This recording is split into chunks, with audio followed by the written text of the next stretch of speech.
You're listening to Keeping Up with the Knights, a podcast for the faculty and staff at Steele High School, allowing them to connect outside of the classroom. Teacher, coach, mentor, and speaker Michael Herrera, a past District Teacher of the Year, will sit down with fellow teachers and bring their stories to life. Sit back, relax, and enjoy these stories as they unfold on this episode of Keeping Up with the Knights.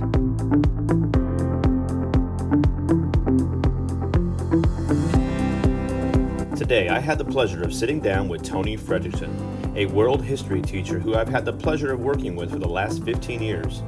If anyone knows Mr. Fred, they know he is an amazing person, an amazing teacher, and a friend to everyone. He certainly has a unique story and one that could have kept going in this interview. It was a great time talking with him, and I hope you enjoy it too. Please welcome Tony Fredrickson to episode 8 of Keeping Up with the Knights.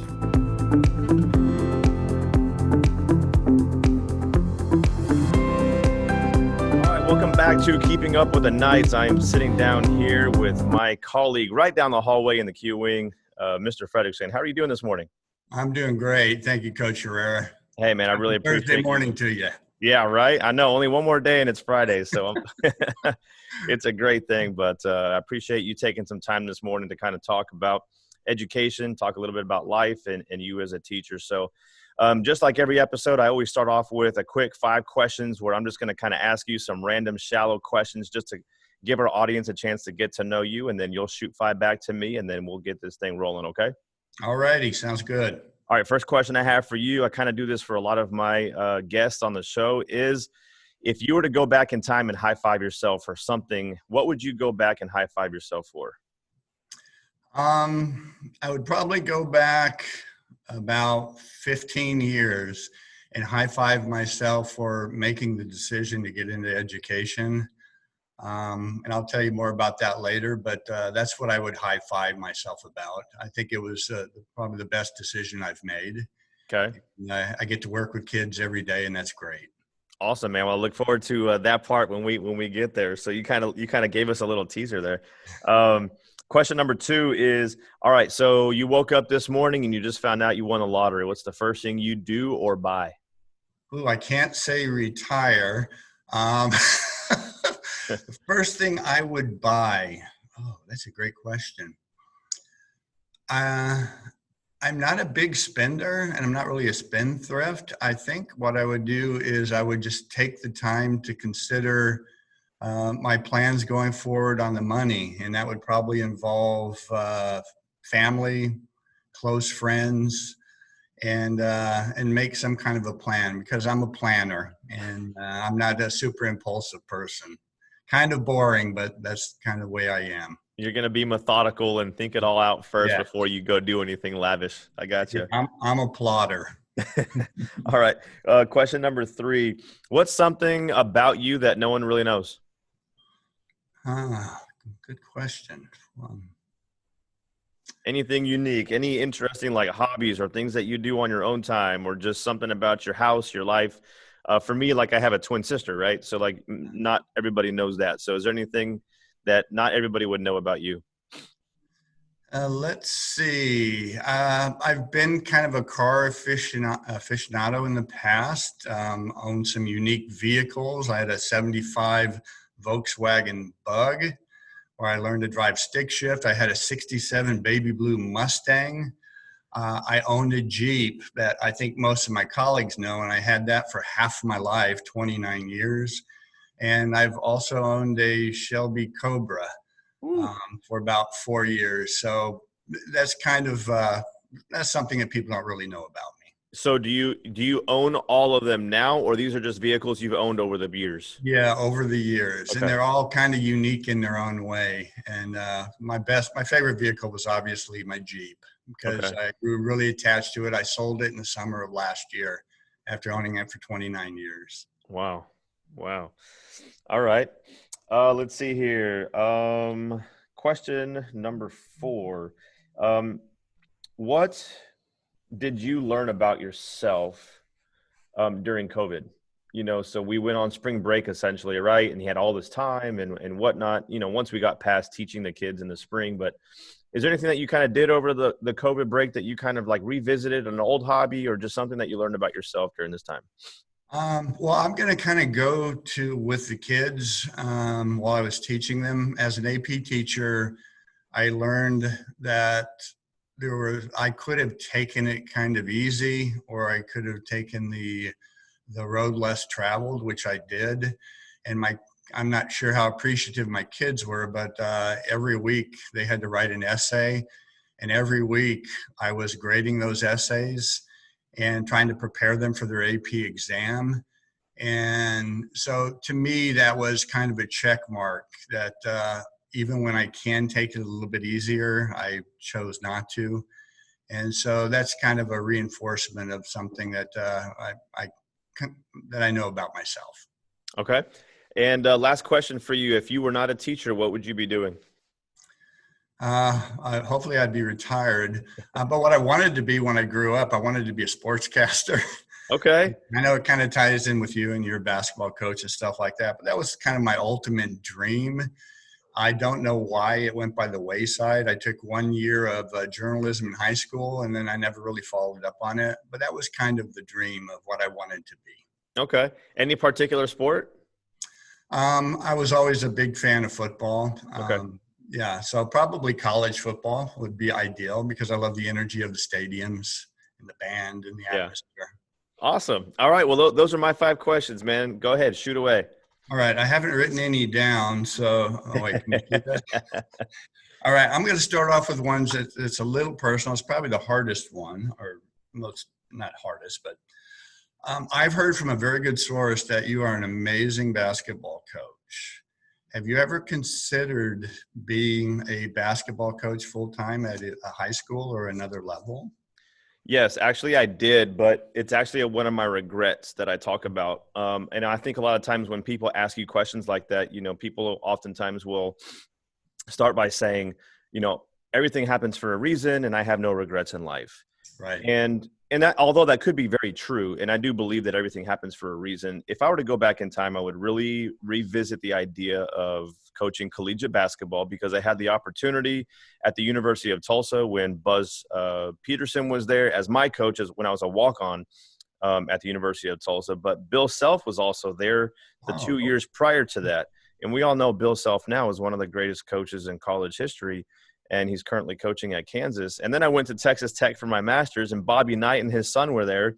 And then Chris Beard, who's the current head coach at Texas Tech. So, man, if I could go back in time, and especially when I was single and not married with kids, I think I would have done things differently. Knowing what I know now about the game of basketball and relationship building and all that kind of stuff, I would have been a team manager, an equipment manager, and that could have progressed into a director of operations and then a third assistant, second assistant, first assistant, and just worked my way up. But now at the high school level, honestly, if I were to leave high school to go become a full-time coach at the collegiate level, my pay would probably get cut in half. Okay. And married with kids and it's just not going to happen. So right now, my aspirations are to become a head high school basketball coach. Great. All right. Thank you. You have a very busy life. What do you do to de-stress? I like to run. I like to exercise. And so one thing that people may not know about me is that in college, I wanted to be a physician. I wanted to be an NBA doctor is what I wanted to do. And I got into like personal training and massage therapy. So I love fitness. I love to exercise and work out. And to me, the best way for me to de-stress is to go out for a run. I love it. Yeah, I used to run a lot myself until I got a little older. My knees just don't cooperate anymore. All right. Number 3, a song that reminds you of your youth. Oh, man. My song is Chicago's Saturday in the Park because it always takes me back to the summertime that I always so look forward to back in the 70s and 80s. It's funny as I consider myself a person who just loves all genres of music, and I love music. But my short-term memory and my memory of things like that, like I just don't I don't remember songs. I don't remember years. I don't remember albums. Like, but when it plays, like I know it and I can probably sing all the words. But what's running through my head right now is just one of my favorite songs, honestly. And it's by Mercy Me, I Can Only Imagine. And that just kind of takes me back to being a kid, being brought up in the church, but then kind of as I grew up, you just don't want to do anything that your parents tell you to do. And so you go away from the church, but then I go off to college and now I'm kind of on my own, and you revisit these disciplines that you had in your life. Cause now that you're young and adult, you are a young adult, you start revisiting those things. And so my journey in my own personal faith was kind of like a roller coaster. And when I say roller coaster, it was never like truly bad, but that song just kind of reminds me of the journey of myself in my Christianity. And I don't know if you're familiar with the song or not, but there's a movie about it now, and it kind of takes me back, and it reminds me of all the different peaks and valleys of my own life. So I'd have to go with Mercy Me, I Can Only Imagine. That's awesome. All righty. How about a go-to author for reading? Man, I love books, and I don't I honestly, like, if you were to look inside my bedroom right now, you'll see a stack of probably 15 books on my nightstand. And I'm usually reading maybe 2 or 3 books at a time. I love to read, but there's no particular author. It's just anything I can get my hands on for personal growth, any kind of growth mindset kind of stuff. So no particular author to answer your question, just anything that enriches me as a person, as a father, as a human being, as a coach, I'm going to read. Great. And then finally, number 5, how about your favorite movie genre? Man, I love movies too, but I'm going to kind of answer this question the same way I did with the book.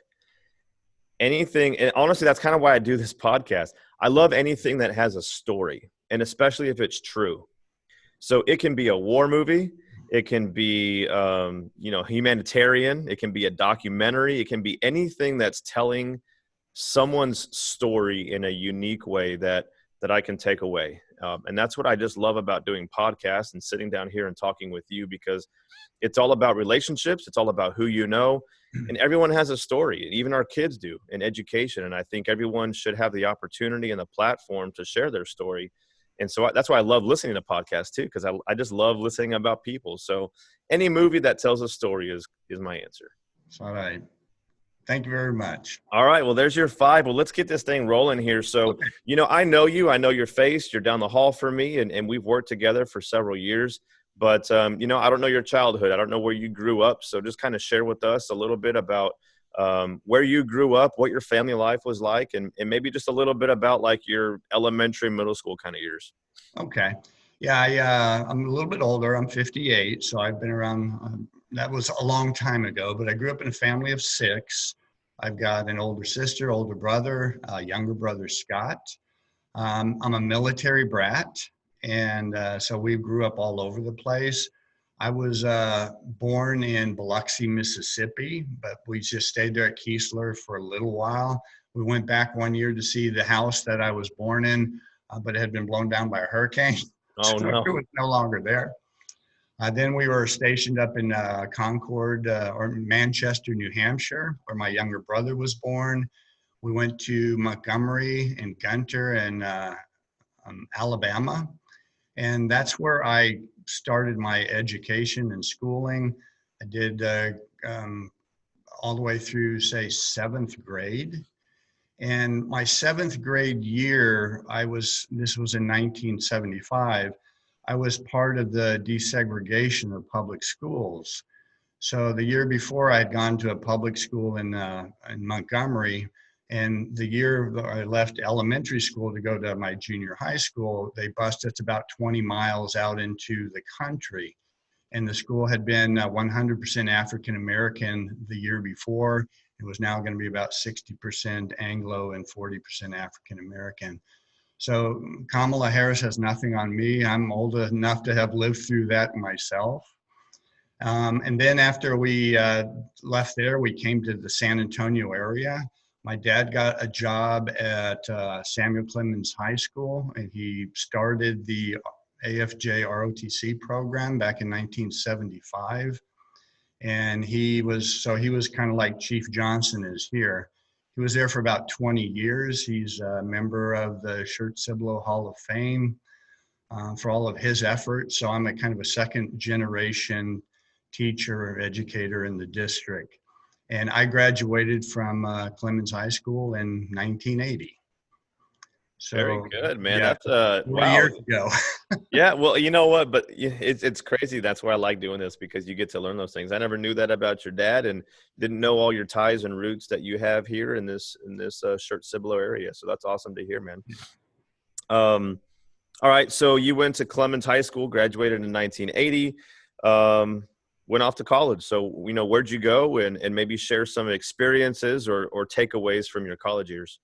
Yeah, that's an interesting story. Mine is not the normal story for college. I was in ROTC in high school. I was really good in ROTC. I was at Texas Cadet State of the Year in 1980, and I got a lot of scholarships. I got a scholarship or an appointment to West Point and the Air Force Academy. And I chose the Air Force Academy. My older brother was already there. He was 2 years ahead of me. So I went up there in 1980. I would have been the class of 84. But after 1 year, I decided the military life wasn't for me. Plus, I missed my girlfriend from high school. So after a year, I came back and I just kind of took a sabbatical from college. And I didn't know how long that sabbatical would last. It ended up lasting a very long time. And I returned to college in 2004. So that sabbatical was literally 24 years. Wow. And I went back, I took some classes at San Antonio College in the summer, then took 1 year there.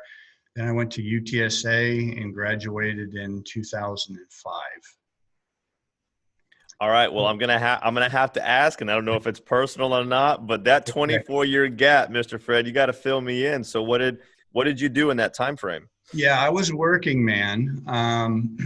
Like my plan was really to go back to college after probably taking a year off, but I got hired on with Pepsi Cola, and that became my first business career. I worked there for about 15 years. And I worked my way up from driving a truck and delivering at the local stores. And then I was in the supermarkets loading the shelves. And then I was promoted to a position called an ADR, which was a regional sales manager. And then I was promoted to a position called the marketing development rep, where I called on all the national accounts that Pepsi had, SeaWorld, Pizza Hut, Taco Bell. I went and talked to the owners and did all of that kind of stuff. And so that was about 15 years out of my life. And I was pretty successful at it. I got promoted without a college degree. It was just all based on hard work. And then after about 15 years, I kind of hit that plateau where I knew it's time to do something else. And I worked the next 6 years with a company that where I was a regional sales manager. And I called on all the Pepsi, Coke, and Dr. Pepper bottlers around the American Southwest. And I did that through 2003. And there's another story that ties in. I'll keep on telling it if you want. Yeah. In 2001, as you're very well aware, and I know this is a very personal story for you too, I was on an airplane flying from San Antonio to New Orleans on September 11th. And we had to exit the plane in Houston, and I got off and I watched the buildings, the Twin Towers collapse. And I know that's very personal for you with your aunt and all of that. And so I kind of made a decision at that time that I was going to refocus my energies, and I wanted to do something where I could give back. Pat Tillman left his NFL contract with Arizona Cardinals, enlisted, became a Navy SEAL or Green Beret. I can't remember exactly what. People were enlisting. They wanted to do things to help. And for the next 2 years, I thought about what I could do to try to give back. And I came up with the idea of my love of history, which I've always loved since I was in school. And I thought becoming a teacher would help me give back. And so that's what started my journey in 2004 and 5 to go back to finish my degree and become a teacher.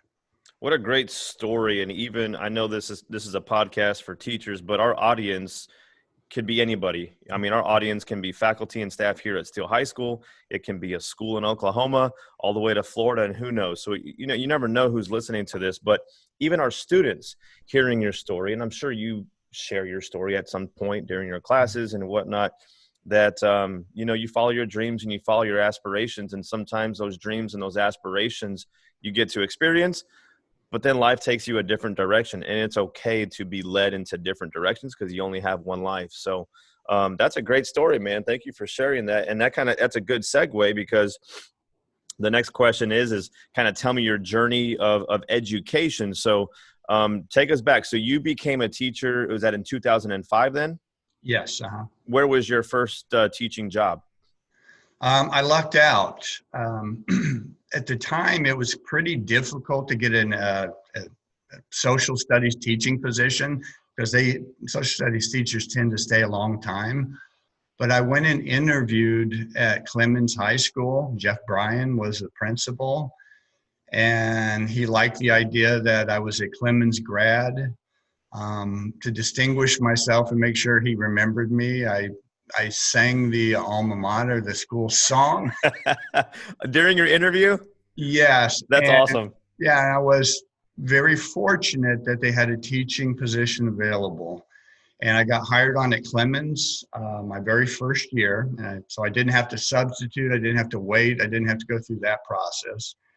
And then after the first year, I still needed more teachers because the population was growing, and we were now adding, I guess, juniors and seniors.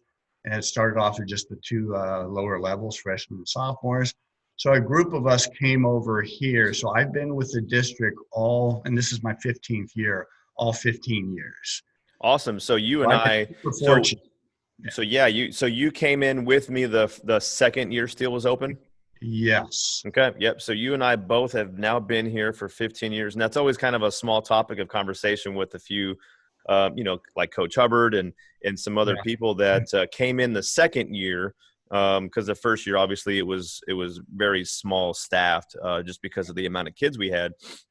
And then a group of us came in. So it's nice to know that we're in small company. I don't know how many teachers are still here from either that first or second year, but we've certainly seen the teachers come and go, and you and I have been here, and this is our 15th year. So that's awesome. So it sounds like you've had two stops. You've had a stop at Clemens High School and now Steele High School. Yeah. Just tell me a little bit, and I think maybe you alluded to this earlier on a previous question. So just share with me why you teach. Yeah, my 2011, I'm in 2001, 9/11 had a big impact on me. My late wife, was a school teacher. She taught special education. And I thought that would be a super way I could kind of give back through the teaching and try to inspire young minds. And at the same time, I could be home more because I'd always traveled a lot, always on the road. And we would have summers off together. And so it was kind of the perfect storm or the perfect scenario. And as a matter of fact, when I was stranded at Hobby Airport in 2001, my wife drove my work van all the way there to pick me up, and a couple other people we had picked up and brought me back. And so that was kind of the inspiration. And so when I got my degree, finished up 5 years later, my wife was diagnosed with cancer. And so all of this kind of tied in together. And, and every time we have 9/11, I always have these flashbacks of my wife coming to pick me up and our plan moving forward. And then unfortunately, I lost her in 2007. And, but knowing her and her passion for teaching and working with kids, especially in special education, inspired me. and I think continues to inspire me to this day. And I don't want to let her down and her memory down. And that's part of what drives me on a daily basis, to come in and try to be the best teacher, the best inspiration for kids that I possibly can. And since my dad was an educator as well, he would always tell me that you never know the impact that you're having on the kids at the time. You will know it 5 and 10 and 15 years later when they come back and tell you. And one story that my dad shared with me was one of his former students, a guy named Dale Seiler, who he had in school. And Dale Seiler went and became a Marine. And then he came back and became a teacher at Samuel Clemens in the Steele High School. And so that giving back is kind of perpetual. It never ends. And I think in teaching, we see that a lot, that it just continues on. Now you're talking about Dale Seiler? Yes, the Dale Seiler. I didn't. Did I not know that he was a Marine? Yeah, after high school, he became a Marine. Man, I never knew that about Dale. Yeah. See, that's why I wish I would have done this podcast back then to have interviews with him, but I never knew that about him. Triathlete, yeah. Marine, yeah. Yeah, we've definitely shared some time on the road before, just, running and participating in races and marathons and whatnot. And it kind of makes sense, though, now for those people that may know Dale, his mindset, he walks to the beat of a different drum, but now that you say that Marine lifestyle, I kind of see that. I kind of see where his physical fitness comes in, his methodologies, his attention to the detail. So I like that. Thank you for sharing that. So you've connected me to someone else who's not even here on campus, and I consider Dale a friend. So that's awesome. All right. So in your educational career as a student, was there a teacher ever that had, this biggest impact on your life, just as a human being, maybe as a student as well, but just a teacher that you'll always remember, and what about them made them so special to you?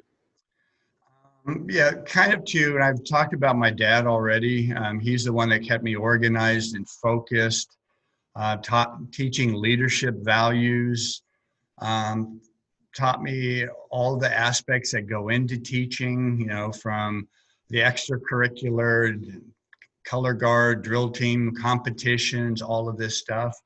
But I also remember back to one of my math teachers, a guy named Melvin Stry at Clemens High School.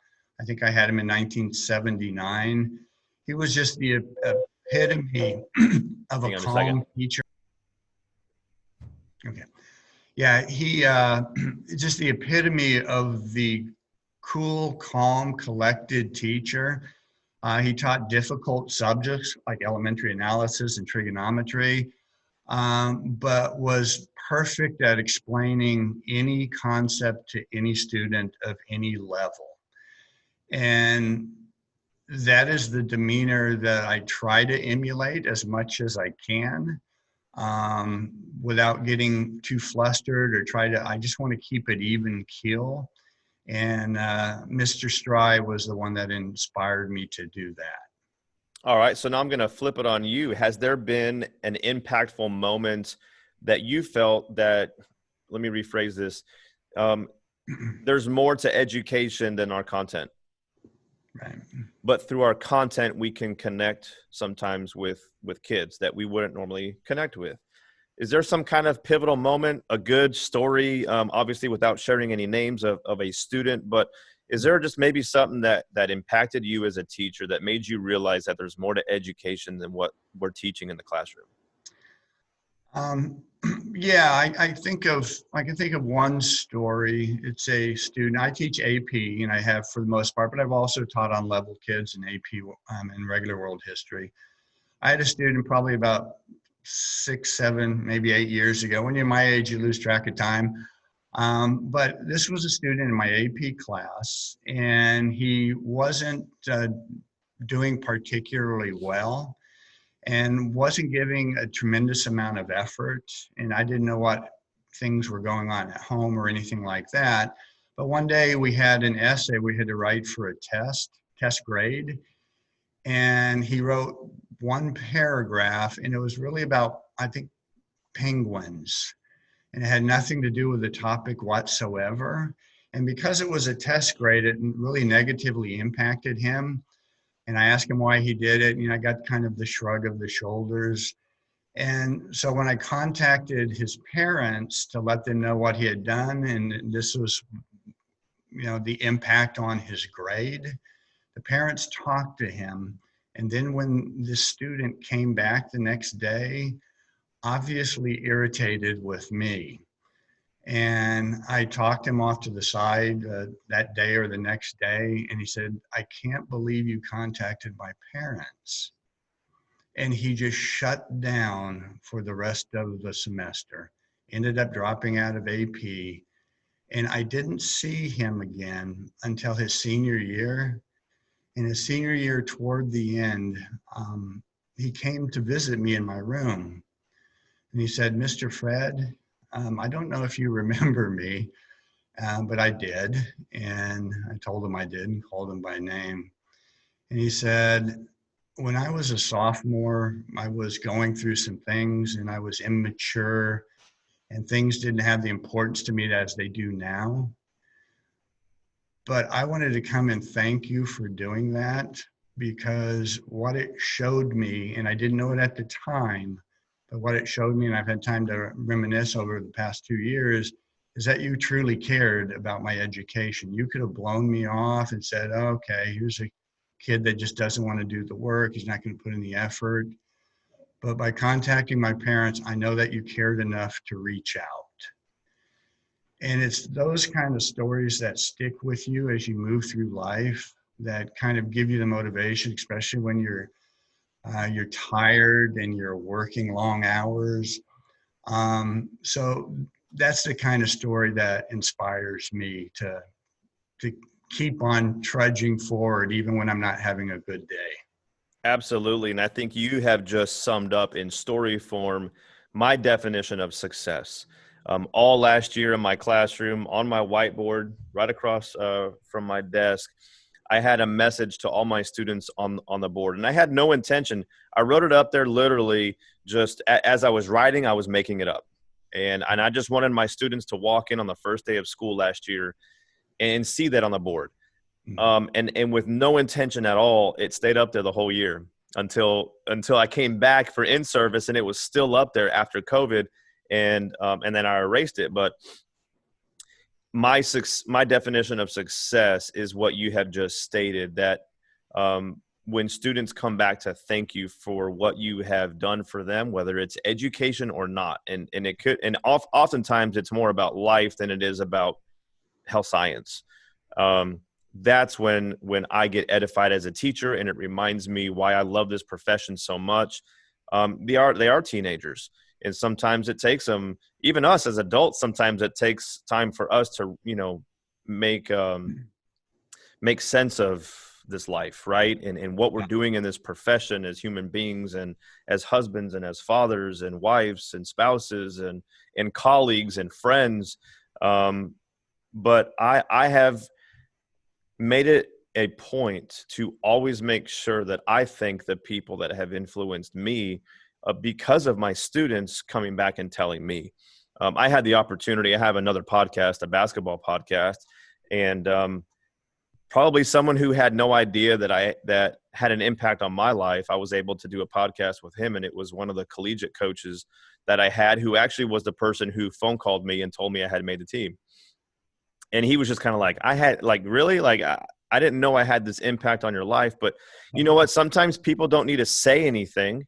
It's just their presence. It's their aura. It's watching them and observing them and how they interact with people. That can still have an impact in your life. So thanks for sharing that story. Absolutely. What are some things that you do in your classroom? So this is kind of about relationship building, getting to know your students, making connections with students outside of your content. Are there any things that you do in your classroom that focus on you getting to know your kids?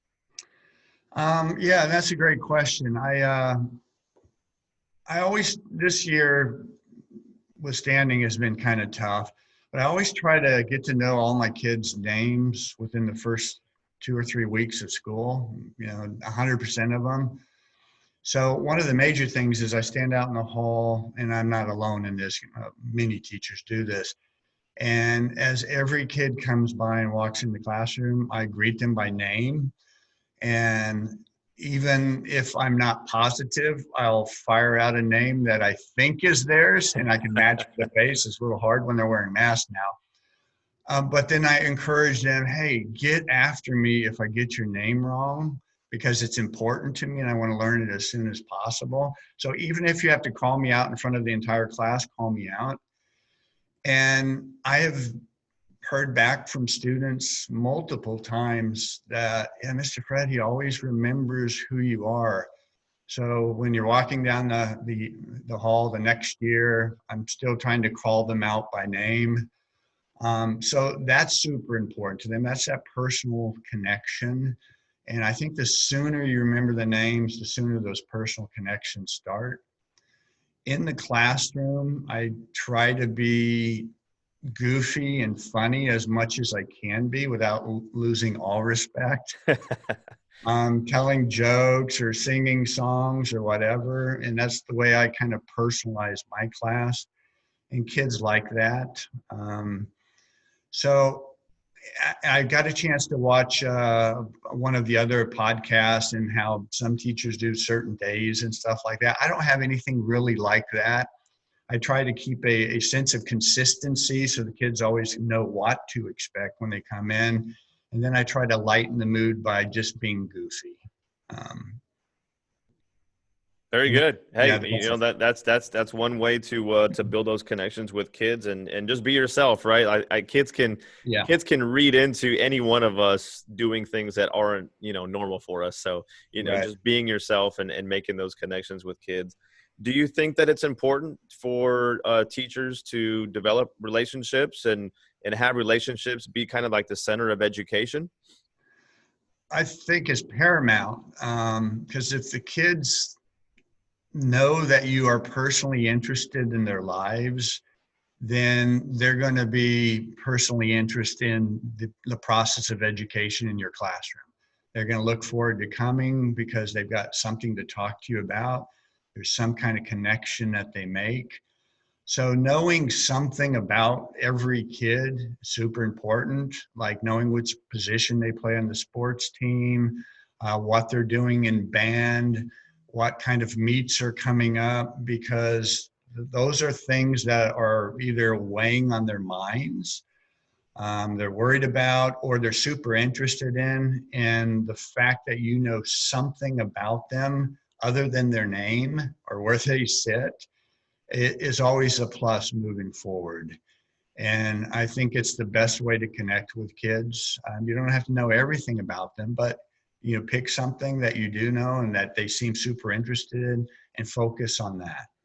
Yeah, I think kids definitely, and I say this a lot, that kids want to know that you value them, right? How do you do that? Well, you have interactions with them. You call them by name. You get to know them. You find out a little bit about them. They want to be seen and they want to be heard, and if you can do those three things with every single kid, it may not look the same with every single kid, but if you value them, if you can see them for who they are, and you hear what they have to say, whether it's in written form or verbally spoken to you, then you can make that connection with the kids. And I think everybody in this profession of education, we have the autonomy in our own classrooms to do what we feel is us to build those relationship and connections. So one teacher may be doing Monday, Tuesday, Wednesday, Thursday, Friday. I personally, in my class, we do journals every single day with a different prompt or a quote or a song or a motivational video. And I just want to hear what their responses are.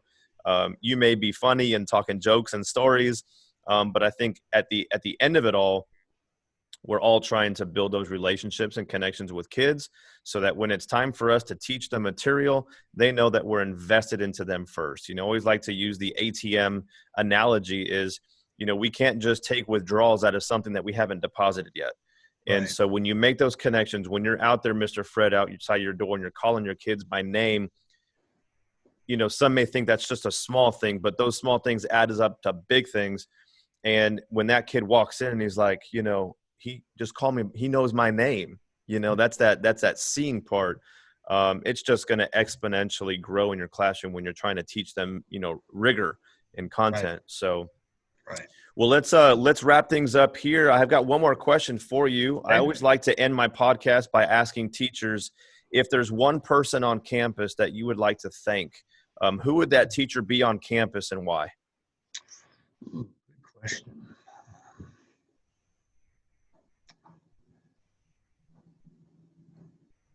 Just going to pause for a second.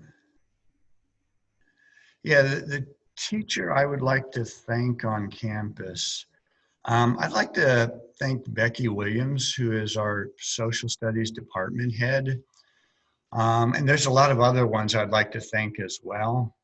But her energy that she brings every day and her volunteerism. At last year, she had sponsor of two separate classes, the seniors and the freshmen. She's taught sign language. She's always volunteering for things. And that's so admirable. And I don't know always where she finds the energy, just like I don't know where, Coach Herrera, you find the energy. You have two separate podcasts. You're a family man. You got basketball and this. But you are motivators for some of us to try to do even a little bit more. And so that's why I want to thank Miss Williams. She's always got a great attitude. What can I do to help you? And goes above and beyond what a department head has to do. She wants to do. She wants to be there for us, just like we want to be there for our kids. And I admire her for that. Awesome. Well, shout out to Becky Williams. I'm sure she will listen to this, and I will definitely do my part like I usually do and make those on Steele campus email. But Mr. Fred, hey, I really appreciate you taking time, sitting down, talking with me, talking about life, sharing your educational story as well as your personal story. And again, thank you for joining me. It's been a pleasure, Coach Herrera. Thank you very much for having me. All right. Have a blessed day, and we'll see you soon. All right. You have a great day. Bye-bye. All right. Bye-bye.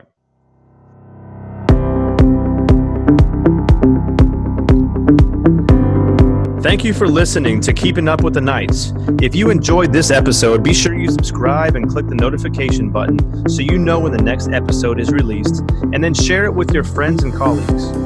If you're so inclined to do so, would you please rate and review this podcast to help me grow our community of listeners? I hope there was something that you heard today that allowed you to connect outside the classroom. Now, more than ever, we need each other as a support system, and we need to continue to make this the best high school in the state of Texas. Thank you, Knight Nation. Now, go be someone's champion today.